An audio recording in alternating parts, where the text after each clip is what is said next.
ছাত্র আমাদের ভাই বোনেরা, আপনাদের সবাইকে আমার ব্যক্তিগত পক্ষ থেকে সালাম এবং শুভেচ্ছা জানাচ্ছি। আসসালামু আলাইকুম। নির্বাচনের বাকি আছে আর মাত্র 15 দিন। 15 দিনের কার্যক্রমেই সিদ্ধান্ত হবে, ফয়সালা হবে, আপনারা কতদূর যাবেন, আপনারা কোথায় যাবেন এবং এই জনপদকে কোথায় নিয়ে যাবেন।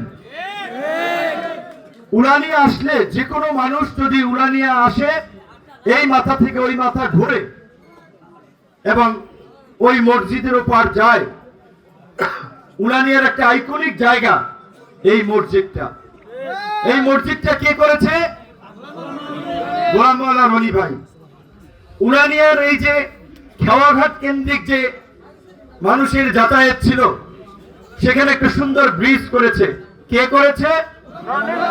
রনি ভাই। বলতে গেলে এটা বলতে হবে, অনেকে কষ্ট পেতে পারেন, অনেকে খুশি হতে পারেন, অনেকে বেজার হতে পারেন। গলাচিপা দশমিনায় 50 বছরে যারা সংসদ সদস্য হয়েছেন, তার মধ্যে গোলাম মাওলানা রনি যে কাজ করেছেন 5 বছরে এবং যেই কাজের পাইপলাইন তৈরি করে গিয়েছেন, সেটা কোনো এমপি করতে পারে নাই।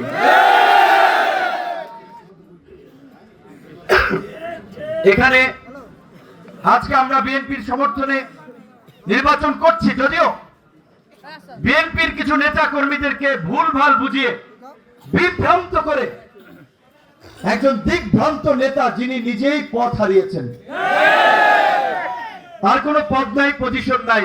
কবির ভাই যেটা বলেছেন, 2008 সালে যখন গোলাম মাওলানা রনি ভাইকে মনোনয়ন দেওয়া হয়, নানান ধরনের কথা ফেসবুকে লিখেছে, বলেছে।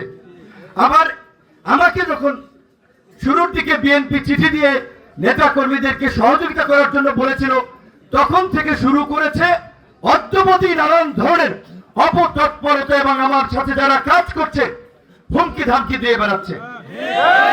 আজকে বেসরকারি বিশ্ববিদ্যালয়ের এক ছাত্র নেতা, যাদেরকে সরাসরি তারেক রহমান অনলাইন মিটিং এর মাধ্যমে আন্দোলন সংগ্রামে নির্দেশনা দিয়েছেন, বলছেন যাদের সাথে সরাসরি তারেক রহমানের যোগাযোগ, তাকে হুমকি দেন যে 12 তারিখের পর কিন্তু দেশে থাকতে হবে, দেখে নেবেন।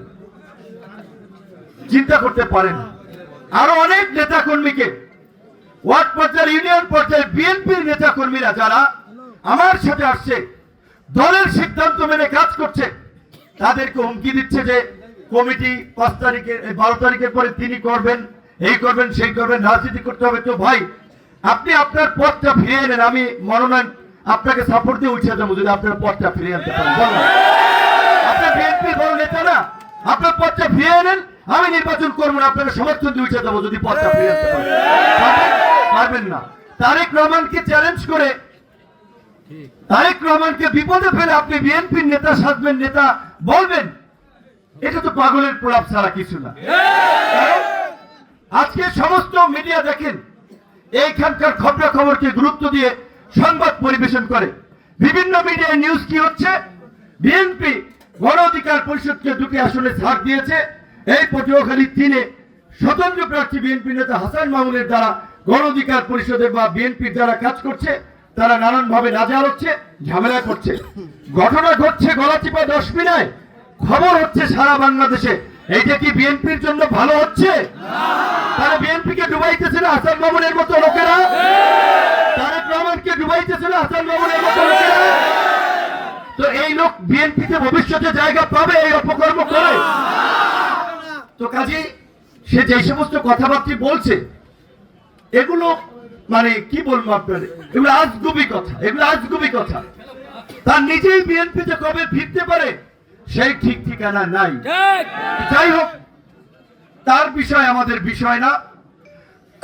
আমরা কি করব, কি করতে চাই, সেটা আমাদের জনগণের কাছে তুলে ধরতে হবে।